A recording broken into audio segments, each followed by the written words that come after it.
नमस्कार दोस्तों, आप सभी लोगों का स्वागत है मेरे YouTube चैनल पर। आज हम बात करेंगे पेशवा बाजीराव जी के बारे में।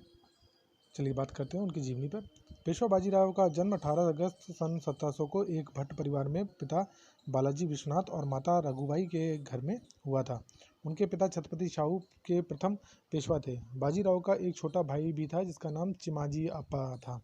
बाजीराव अपने पिता के साथ हमेशा सैन्य अभियान में जाया करते थे। पेशवा बाजीराव की पहली पत्नी का नाम काशीबाई था।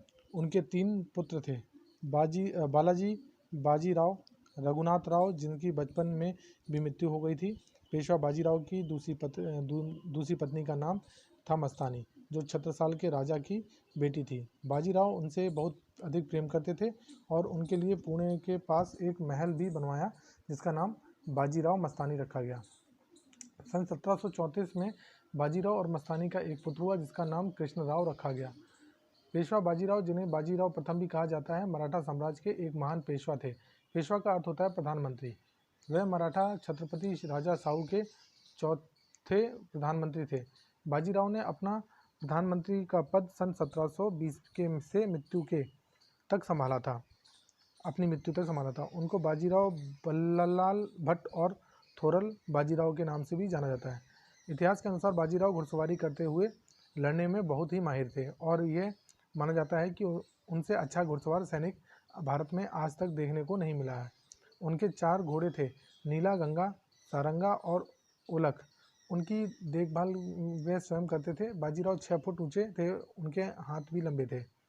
बलिष्ठ, तेजस्वी, कतिवान, तबाई रंग की त्वचा उनके व्यक्तित्व में 4 चांद लगाती थी।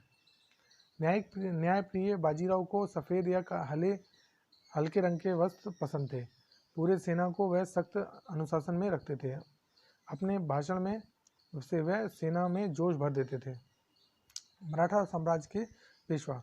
सन 1720 में उनके पिता विश्वनाथ की मृत्यु हो गई। उसके बाद बाजीराव को 20 साल की आयु में ही पेशवा के पद पर नियोजित किया गया। बाजीराव के पेशवा पद पर आते ही छत्रपति शाहू नाम मात्र के लिए ही शासक बन गए और खासकर सतारा स्थित उनके आवास तक ही सीमित रह गए। मराठा साम्राज्य उनके नाम पर ही चल रहा था, पर असली ताकत पेशवा बाजीराव के हाथ में ही थी। महाराणा प्रताप और शिवाजी के बाद बाजीराव पेशवा का ही नाम आता है, जिन्होंने मुगलों से लंबे समय तक लोहा लिया। बाजीराव बल्लाल भट्ट एक महान योद्धा थे। निजाम मोहम्मद बंगस से लेकर मुगलों और पुर्तगालियों तक को कई बार शिकस्त देने वाले बाजीराव के समय में महाराष्ट्र, गुजरात, मालवा, बुंदेलखंड सहित 70 से 80% भारत पर उनका कब्जा था। इतिहास में ऐसे कई वीर हुए हैं जिन्होंने मुगलों को दिल्ली तक ही समेट दिया। उनमें से एक थे बाजीराव। हालांकि आरोप है कि भारत के ऐसे वीरों को आज़ादी के बाद के शिक्षा मंत्रियों और वामपंथियों इतिहासकारों ने बड़ी चालाकी से इतिहास से हटाकर मुगल इतिहास को महामंडलन कर दिया। बाजीराव ने शिवाजी की नाती शाहू जी महाराज को गद्दी पर बैठाकर बिना उसे चुनौती दिए पूरे देश में उनकी ताकत का लोहा मनवाया था। देश में पहली बार हिंदू पादशाही का सिद्धांत भी बाजीराव प्रथम ने दिया था। हालांकि जनता किसी भी धर्म को मानती हो, उसके साथ वह न्याय करते थे। उनकी अपनी फौज में कई अहम पदों पर मुस्लिम सिपहसालार थे, जो युद्ध के से पहले हर हर महादेव का नारा भी लगाना नहीं भूलते थे।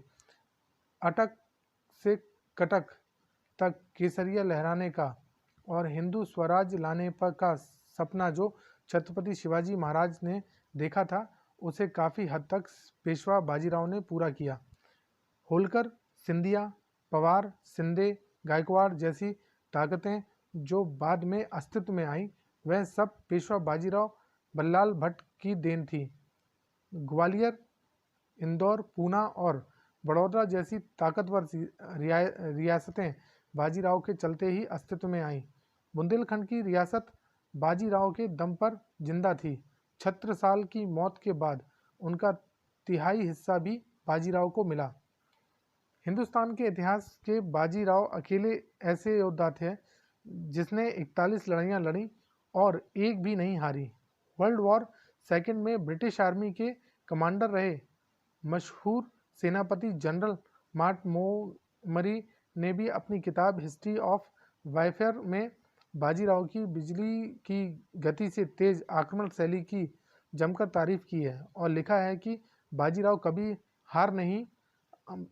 हारा नहीं। आज वो किताब ब्रिटेन में डिफेंस स्टडीज़ के कोर्स में पढ़ाई जाती है। बाद में यही आक्रमण शैली सेकेंड वर्ल्ड वॉर में अपनाई गई, जिसे ब्लेट्जॉर्गिंग बोला गया।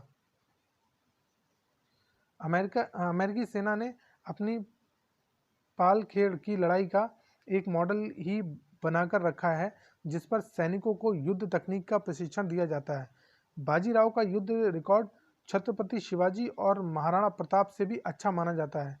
नर्मदा पार सेना ले जाने वाला और 400 वर्ष की यवनी सत्ता को दिल्ली में जाकर ललकारने वाला बाजीराव पहला मराठा था। नमस्कार दोस्तों, ये था बाजीराव जी का जीवन परिचय। इसके आगे उन्होंने कई अभियान भी चलाए, जिनके बारे में हम आपको दूसरे वीडियो में बताएंगे।